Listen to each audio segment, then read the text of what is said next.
2 claps, and a Ric Flair. Merry Christmas and welcome to 3 Count Commentaries. This is your host, MagMongoSlade. Today we'll be talking about Smackdown from December the 24th, 2021, the Christmas Eve episode of Smackdown. Usually a very throwaway episode. This one was no different, but there were some stories furthered on this episode, though they didn't go very far. They were furthered, they didn't go very far though. So, we start, despite the fact, there's also something very interesting I want to start the show with. And it's a surprise, because it seems that Natalya actually did something that is very entertaining.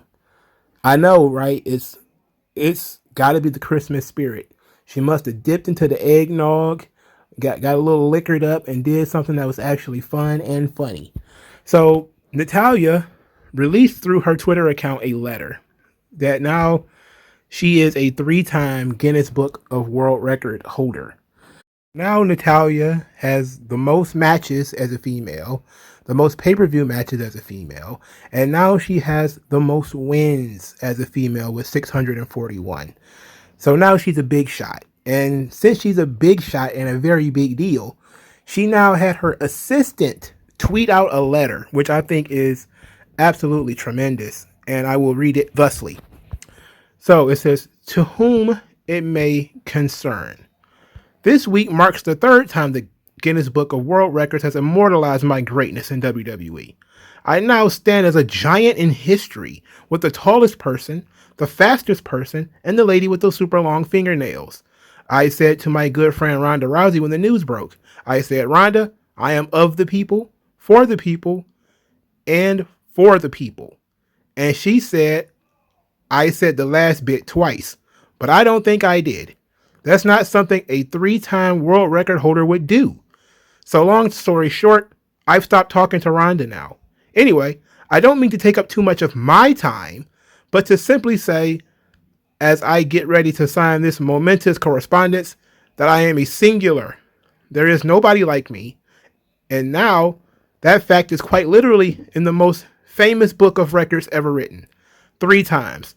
Feel free to celebrate on my behalf. Yours from the desk of 3-time world record holder Natalya Neidhart." This fucking rules, okay? This rules. Now, I don't know when Guinness start keeping wrestling records. I don't know. But this is good. This is good stuff. You know, Natalya letting the world records get to her head is good stuff. And now she's got an assistant who is shooting out tweets on her behalf. The letter itself is absolutely ridiculous, with her saying the same thing twice and then losing a friendship because somebody pointed it out. That's just epic stuff. This is all very good. I can't believe it must be the magic of Christmas that has me giving Natalya credit for something she did. I cannot believe it. I simply am dumb. This is the most surprising thing that has occurred in quite a while. Natalya rules. At least in this occasion. Let's tone it down. This was very good. Let's see how she builds on this. Because there's a lot of ways that this can go. You know, there's a lot of ways that this can go. She, again, has been around a long time. So these records make sense for her to collect. But this is something that I don't think anybody else in wrestling has. Does anybody else in wrestling have 3 World Guinness Book of World Records? Does anybody in wrestling have 3? I can't think of that, you know. So this might be a wholly unique character for her and a reboot for her career, which could be very interesting, especially since she's getting up there in age and you would think she's at the point where she would be putting people over. But now she's kind of been able to put herself over. Now she has something to talk about other than being a heart, you know. So this is good. This is great. I love this.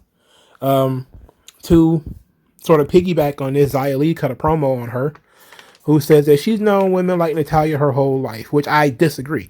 I doubt when you were in your small rice village in China, you met a 3-time Guinness Book of World Record holder. I don't believe that at all. I don't believe that, Xia Li. But she says that women like Natalya are vultures and that she doesn't fear Natalya. If she's a vulture, she will fight her. And she said some stuff in Chinese. Of course, this was a response to Natalya's promo from last week, which was basically, I forgot it already. I mean, it's Natalya. You expect me to memorize Natalya promos? I don't remember that stuff. So, this is very good. I like this Natalya angle where she's going to continue to be a big shot. I wonder, is that going to change how she, approaches the business? Is it going to change how she looks or anything like that? If that's going to be the case, I would really, really enjoy that. Maybe she should walk around with, I know they get, because somebody else on Twitter had one, and they had the, I don't want to call it a booklet, but it's kind of like a plaque. So if she can get like plaques and get them and walk around with them like Owen Hart, that would be great. If she can get like Guinness Book of World Record plaques that she can carry in her arms at all times and use as weapons, that would be great. It would be a nice little tribute to Uncle Owen as well. That'd be very cool.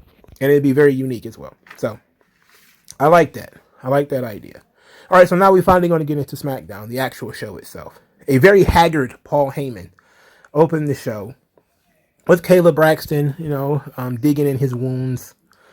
Asked him, what happened? What's going on?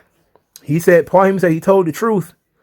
It's something that Roman didn't want to hear, and he paid for it. He says publicly embarrassed and humiliated, but he doesn't regret it. His role is to tell the uncomfortable truths, and the uncomfortable truth is that he is not just a special counsel. He is also tasked with the role of protecting Roman Reigns, not just as an intellectual property, but as a champion.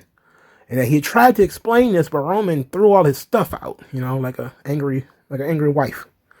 He says that Roman is the greatest Universal Champion of all time, but he still needs to be protected. When asked if he's what's the next move for him? He said, well, maybe I should go down to NXT and pick the next big prospect. And then he kind of soured and was like, no, at this point in my career, it's much too late for that. And maybe I should start considering that it's over. I'll put everything into Roman Reigns because I believe in him. But maybe it's time for me to acknowledge that my career is over. And then they showed this excellent video package for Paul that details his career from WCW to, I think they definitely let some things out. They showed the Dangerous Alliance, and of course they showed ECW. All well, they didn't go into too much about him being a commentator and everything.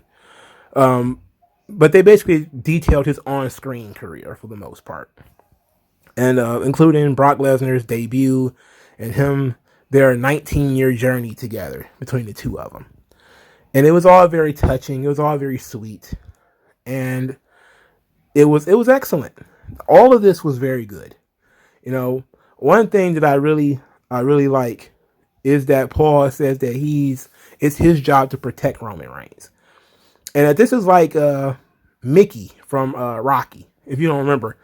So he's going to murder your Rock.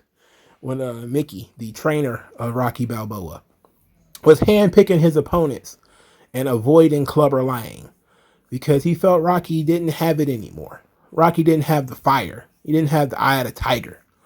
So Mickey was trying to avoid the heavy fights and he kind of considered it his job. We fought to get here. Now we fight to keep you here. And we keep you here by not putting you up against the hardest and the toughest opponents possible. We avoid those guys. It's in some way an allegory for real life and how fighters in real life are. They're willing to fight anybody as long as they're the B side of the argument. You don't get too many guys who want to duck opponents when they're the B side. The B side being the side that wants to fight and the side that probably will get less money to fight. When you're the B side, you're willing to fight anybody. Put your hands up, get in there. You'll fight twice a month if that's what they want. But when you become the A side, all of a sudden you're handpicking your opponents. You'll fight once a year for big bucks and that's it. You don't want to fight anybody who's too highly ranked. You don't want to fight anybody that's too young and hungry. You don't want to fight anybody who's too tough. Because if you lose value. And this of course doesn't happen in UFC because those guys don't have that kind of control over their own careers. But in boxing, typically these guys will have a lot of control over their own careers and they will start ducking opponents and stuff like that. So they're kind of transporting that concept into SmackDown where Roman is able to sort of handpick his own opponents. And Paul has been okay with all of the opponents so far, except Brock. Brock is the guy that Paul feels is the biggest threat. And even though Roman has survived Brock once already, it's a very difficult thing to do it again. I think this storyline definitely would have more punch if Roman hadn't already beaten Brock in Saudi Arabia. That's the number one critique I have, is that Roman has beaten Brock numerous times already. And because of that, it kind of lacks that punch, but you can't really count out Brock ever. Brock Lesnar is much like John Cena, where yes, they're at that stage of their careers where they're putting other guys over, but you still don't want to count them out because of their history. So this was a very good angle. This was very good. This story was furthered a lot. A lot of people think that, okay, they didn't really do anything on this episode. You can catch this on YouTube and it'll be fine. This was really good. All right, the first match is fairly long. Charlotte Flair versus Toni Storm for the SmackDown Women's Championship. Charlotte Flair wins by countering a small package into a pinfall. Toni looked good here. She could have looked better, but I think she did the best that could be expected when they haven't had that many singles matches. They've only had one outside of this. But I don't think this match showed what Toni can do as much as it typically gave Charlotte a lot of the offense, which should happen. She's the heel. But I think it was a solid showing for Toni. I'm not that surprised that she lost. But from the way they booked it, you can look at it and tell that this feud is probably not over. Right? When Toni really started, picking up, when she really started kicking into high gear, she started trying all these different pinfalls. The backslide, the roll up, the small package. And then Charlotte wins by countering the small package and kind of flipping it on the other side. It was just a matter of she got caught slipping. So it wasn't a definitive loss for Toni, but it was a clean loss. Charlotte didn't cheat, which is what I would prefer. And that really is the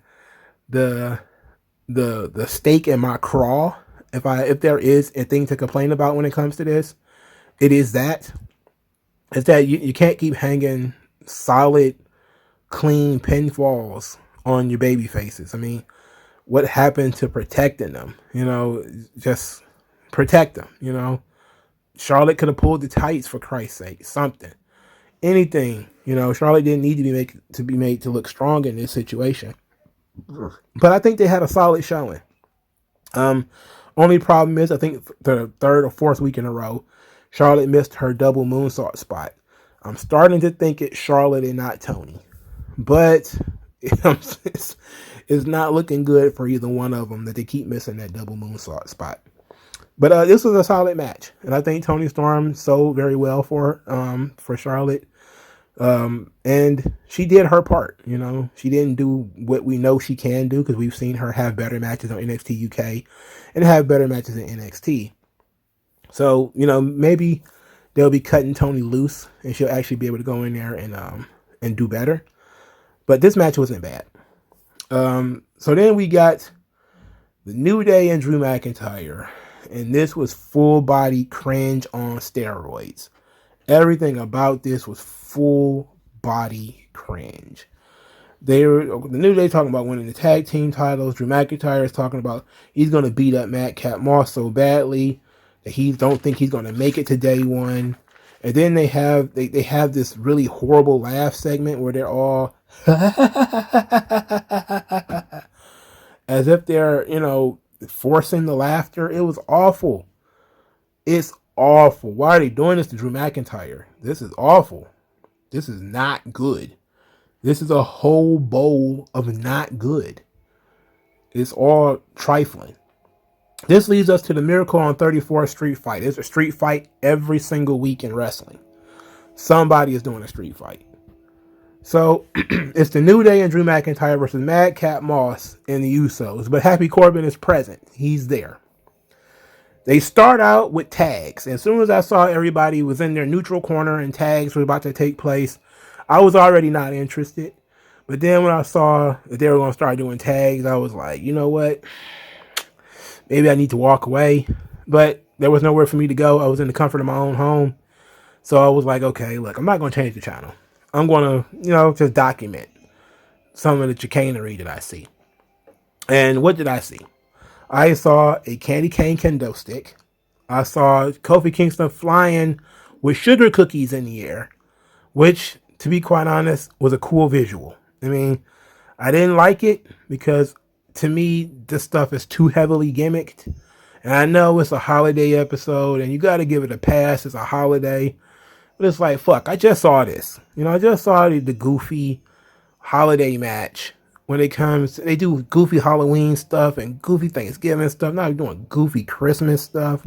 Whatever happened to just send the Santa Claus out there and they either being a babyface or a heel to do something funny or fun or something like that? Why we got to have this Miracle on 34th Street fight? It's every single year.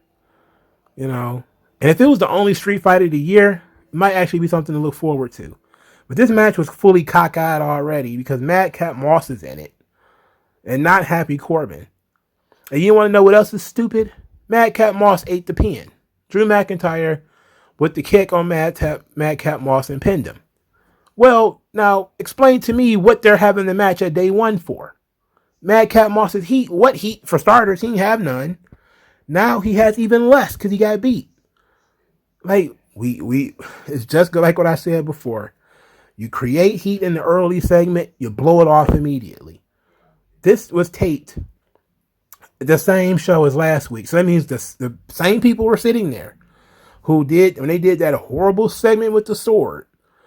Those are the same people who saw Madcap Moss get beat in the main event. So you're like, okay, we took 10 minutes or whatever to establish this heat for Madcap Moss, which makes no sense because he's really not going to get any heat because this segment sucks. It's not good. So you're giving the wrong kind of heat because he's a good heel heat. This is bad TV and I don't want to watch this heat. And then you just beat the guy in the main event. So what are we having the match for at day one? What is the match for? We can just have this match on SmackDown. What is it for? Just so we can jam Drew McIntyre on the card? Fuck that. This match is not worth it. It ain't worth it. It sucks. So, as you could probably tell, Baron Corbin and his Versace shirt got covered in eggnog. Then him and Madcap Moss was covered in eggnog. This is the third week in a row or something like that where somebody has been covered in something on SmackDown. And it's getting a little tedious. It's been going on since Thanksgiving, where just about every week somebody gets covered in something. Pie, cake, it's just always something being dumped on people's heads. It's getting a little old, man. It's getting a little old. We didn't need to do the eggnog over the head. But the Christmas present across the head, though, now that shit was funny. All right? When they threw the Usos into the Christmas tree, that was funny. They knocked over all the boxes. That was pretty funny. When somebody, I think it was Kofi Kingston, threw an empty box and it bounced off of Madcap Moss's head. And he looked like he fell like, like JFK. That was funny. But the eggnog, I could have did without that. So, and look, it's a feel good moment. You send everybody home happy. That's good. But this is the shits. Nobody wants to see this. Nobody wants to see this shit. It'll just be my luck. This match will actually do numbers or something stupid like that. But it was spoiled in advance. So maybe it'll tank and nobody will care. All right. So the big part of the show that ate up most of the show and was actually very good.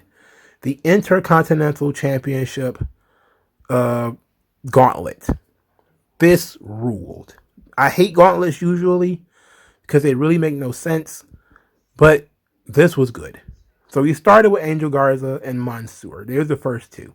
Angel Garza wins that match with the wing clipper. Angel Garza's on a bit of a roll because he beats Eric of the Viking Raiders with the wing clipper. He then is defeated by Shanky, who I don't remember what Shanky won with. I thought it was a weird decision to have Shanky beat Angel Garza. Look, I know about the size difference, but Shanky is a rookie. Really, and he's not going anywhere. You're not ready to push him yet. So I don't see why. Angel Garza has history with Nakamura.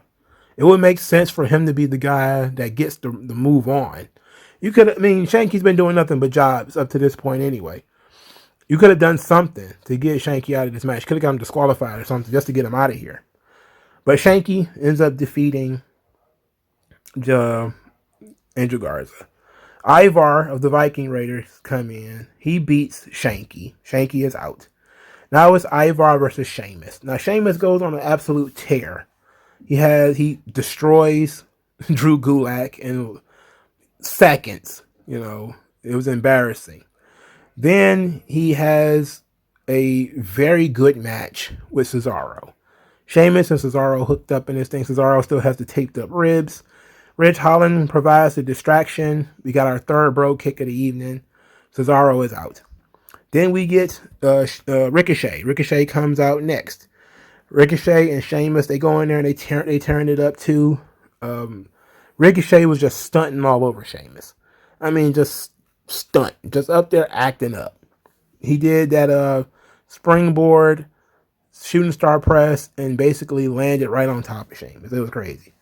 Ridge Holland started providing a distraction. Cesaro takes out Ridge Holland. I thought that was a great spot. Sheamus was distracted. That gives Ricochet the opportunity to roll him up and pin him. Sheamus is out. So now we got Ricochet versus Umberto Carrillo. Umberto Carrillo tries to take advantage of a beat up Ricochet because Sheamus attacks him after the fall. He fails. He tries to do a moonsault. Ricochet gets his feet up. Umberto sells it like he got shot in the face or kicked in the face like a soccer ball or something like that. Ricochet actually hits the recoil, which is his actual finisher. I don't know when the last time I saw it, but it's his actual finisher next to the 450 or the 630 or whatever it is. Ricochet pins Umberto Carrillo. Jinder Mahal is next. Jinder Mahal gets the early advantage. He tries to hit the Colossus. Ricochet counters the Colossus into like a victory roll. 1, 2, 3. Jinder Mahal is out. So Ricochet is in here tearing it up. He is doing really good. Then him and Sami Zayn, they tangle. And these dudes went out there and tore it down. They had one hell of a match. That should be the feud for the Intercontinental Championship. Hopefully Ricochet proved himself to some people tonight because he really looked good here. In facial expressions and in explosiveness and in technique and in high-flying stuff, he looked good. But Sami Zayn wins with the haluva kick. Makes sense. It's all good. Ricochet has just fought 4 guys. So Sami Zayn basically, but he didn't get to pick the bones completely. Sami had to, had to waste energy on it. He had to actually work for it. He had to sweat a little bit. Sami Zayn winning makes sense. Sami Zayn has history with Shinsuke Nakamura. Sami Zayn has been elevated by his interactions with Brock Lesnar. He's back in that Intercontinental Championship zone. This is good. He can't be the Universal Champion. He can't. He's not going to wrestle Brock Lesnar. It's just not going to happen. He's not going to wrestle Roman Reigns. Not in a real match.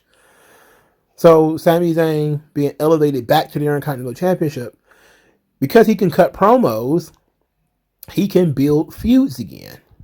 This is good. I like the Nakamura Zayn matches, and they will likely tear it up. I don't know where it's going to be. Knowing WWE, they're going to make it the main event of some SmackDown episode. They're not even going to wait for day one.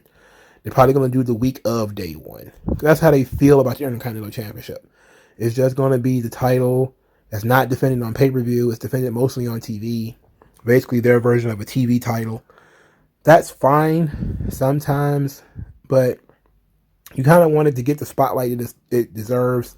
And if you're going to give us goddamn Madcap Moss versus Drew McIntyre or Shinsuke Nakamura versus Sami Zayn when it comes to day one, and the only reason I even care about whether it's pay-per-view or television is because television incentivizes commercials. Like, they haven't gotten to the point where pay-per-views have commercials in the middle of the matches yet. There's commercials throughout the pay-per-view. Sure, there's ads. But they're not going away from the action to do commercials yet. So we kind of want to limit the commercials. And they can do Drew McIntyre versus Madcap Moss on television. I don't care about Drew McIntyre versus Madcap Moss. I do care about Sami Zayn versus Shinsuke Nakamura. Because I wonder how they're going to build this knowing the history between these two characters. That could be very fun. This could be very interesting. So we're interested in seeing what's going from there, especially considering Los Lotharios was still feuding with Nakamura. So it's like that feud over? I don't know. We don't know. But so there wasn't a lot to discuss on this show. But there was something. There was some stuff to look forward to. There was some character stuff to look after. No doubt, Toni Storm is going. Hopefully, doesn't get lost in the shuffle. And that since this match, much like Liv's match, and I noticed a lot of parallels between Toni Storm and Liv Morgan, where I think their pushes kind of began at around the same time, and it's kind of been very similar. Where, while Liv Morgan had a pre-existing storyline with Becky Lynch, Toni was brought in as a new face, but it was both of them getting humiliated, both of them sort of getting embarrassed by the Four Horsewoman champion. Both of them lost their big pick opportunities. Liv, they did it right. They had Becky cheat while Charlotte wins clean. Makes no sense. Charlotte did a little bit more on the humiliation side, maybe because Toni is someone that needs to get over a little bit more. Because Liv is already over. She's been on the roster for a long time, and people have a big fan base for her. While Toni is still fairly new. You have to have seen her in Japan and the Mae Young Classic in NXT UK. You don't really know who she is or what she is on the main roster yet. So you kind of have to define that. But when I look at the parallels between the two, I can say that Toni is objectively the better promo. Objectively the better promo. I mean, Liv Morgan sounds like you pushed a toy in it, then it started talking. Ha ha! You can't beat me, Becky. I will defeat you the next time. It's like, ugh.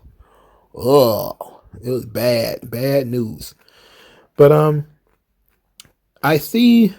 noticed a lot of other people have noticed those parallels too. That they decided to test Toni and Liv in almost the exact same way. Even down to the point, and I literally stole this from somebody else, that they both showed nervousness before the match started. So they're telling them to be nervous before the match starts to kind of explain how, as they fight through the match, that this is their first big opportunity. So now you have to sort of work off that nervousness. So I don't know how I feel about that, but it's very weird that they told them both to do that, and they both did it. It's fine as sort of rookie underdog babyface. Toni is fine. For Liv Morgan, I don't know if that's the right way to go, but it's interesting watching the parallels between these two characters. Now they both have lost. So what this means, if they continue with this pattern, this parallel, is that Toni's not out of it. And that Toni will be back. And likely will backdoor some way of getting a title match. So it ought to be very interesting. So the Christmas episode, or the Christmas Eve episode of SmackDown, didn't further too many storylines. WWE does not ever almost continue the history of wrestling on Christmas, which AEW is trying to do, which is why they taped Rampage and then is going to put it up on Christmas. All right, cool. SmackDown was taped. They could have put it on Christmas if they wanted to. They chose to keep it in the regular time slot. That's fine too. I do like the idea of Thanksgiving and Christmas as wrestling shows. Those have historically been important nights, but WWE bucks history all the time. They want to do their own thing. And their version of history is the 34th Miracle on 34th Street fight. And I don't care about that. Christmas used to be Starrcade, Thanksgiving used to be Survivor Series. Unfortunately, we can't do that anymore. Real sports took over Christmas and television and stuff, basketball and football and all this stuff's on Christmas and Thanksgiving. And it's unfortunate that wrestling kind of missed out on what was, for a long time, a big money night for the boys, But let me know what you guys think of SmackDown if you watched it.